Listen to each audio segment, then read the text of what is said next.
By day 10 of a new job, most people have already decided who you are. Not officially, not in writing, but the decision has been made. Your manager has a first impression that is quietly hardening into a permanent one. Your colleagues have already categorized you as someone to watch or someone to overlook. The senior leaders who passed you in the hallway have already filed you somewhere in their minds. Significant or forgettable. 10 days. That's the window. And here's what the research says about that window. A landmark study published in the Journal of Applied Psychology found that first impressions formed in a workplace context become self-reinforcing within the first 2 weeks, meaning that after day 10 or 15, you're no longer building a reputation.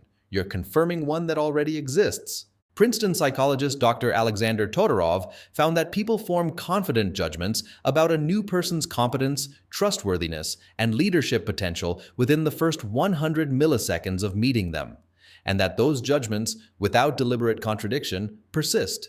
And a Harvard Business School study on new employee performance found that the behaviors displayed in the first 90 days of a new role predict career trajectory at that company more reliably than the subsequent 2 years of performance combined. The first 90 days, predicted by the first 10.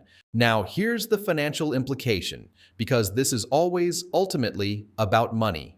The Winhurst Group found that employees who go through a structured, intentional start at a new job are 58% more likely to still be at the company after 3 years, and 3-year tenure employees earn, on average, 20% more than the revolving door employees who never figured out how to make the right impression fast enough and cycled out. So this video is not about charm. It's not about being liked. It's about understanding with precision what the highest performing new employees do in their first 10 days that makes everyone in the building take notice, and how those 10 days translate directly into income, trajectory, and long-term wealth. Let's go. 2 people, same company, same department, same Monday morning, same starting salary, $67,000. Let's call them Jordan and Alex. Jordan showed up on day 1 prepared. In the first team meeting, he listened more than he spoke. When he did speak, he asked one sharp question: how does this team measure success? After the meeting, he sent his manager a 2-line message asking for 15 minutes that week to go deeper. His manager told 2 people by Thursday, that new hire is going to be good. Alex started the same day. Smart, experienced, genuinely capable. But Alex came in comfortable, offering suggestions in the first meeting, sending a 5-idea improvement email to his manager by day 3. By day 10, his manager was thinking, good energy, but he doesn't understand how we do things here yet. Same capability, same week, 2 completely different trajectories. At 18 months, Jordan had a stretch project, was presenting to the VP, and received a 9% raise. Alex received the standard 3% cost of living adjustment. By year 5, that gap compounds to over $60,000 in cumulative income. Same start, same talent, 10 days apart. Here's why Alex failed without knowing it. When experienced people start a new job, there's an internal pressure to prove they belong. It feels like initiative, but in a new workplace where you don't yet understand the history, the politics, the unspoken rules, it reads as a threat. Organizational psychologists call it status threat. The team pulls back. The manager watches cautiously instead of investing fully. The counterintuitive truth: competence shown through questions builds more credibility than competence announced through ideas. Jordan didn't hide his intelligence. He aimed it at understanding before performing. That's the move most people never make. 1. Ask the one question that changes everything. On day 1, in your first meeting, how does this team define a great year? 7 words.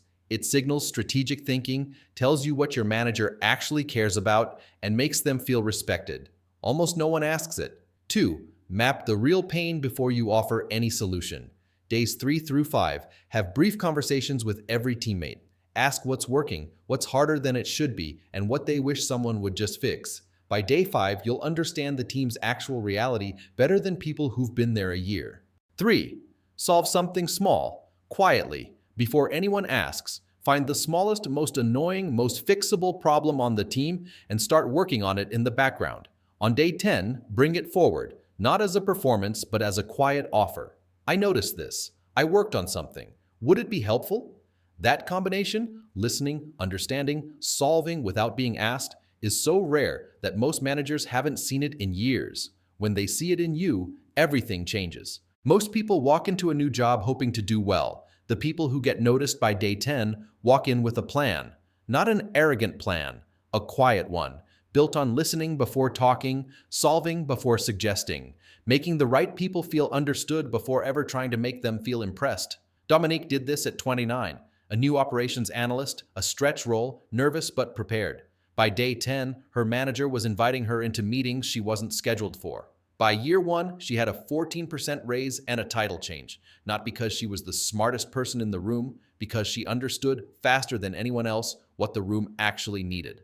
That is a learnable skill, not a personality trait, a skill. And the financial stakes couldn't be higher. A single fast-track trajectory versus a standard one sustained over a 20-year career produces a gap of nearly $1 million in cumulative income. Run that through a retirement account at 7% average returns, and the difference exceeds $1.2 million in retirement wealth. Traceable, in a straight line, back to day 10. Your career is your most valuable financial asset. Treat day 1 accordingly. Subscribe for weekly content on the real mechanics of building wealth, and drop a comment right now. Are you starting a new job, about to start one, or do you wish you'd known this sooner? Tell me where you are. I'll see you next week. Let's build.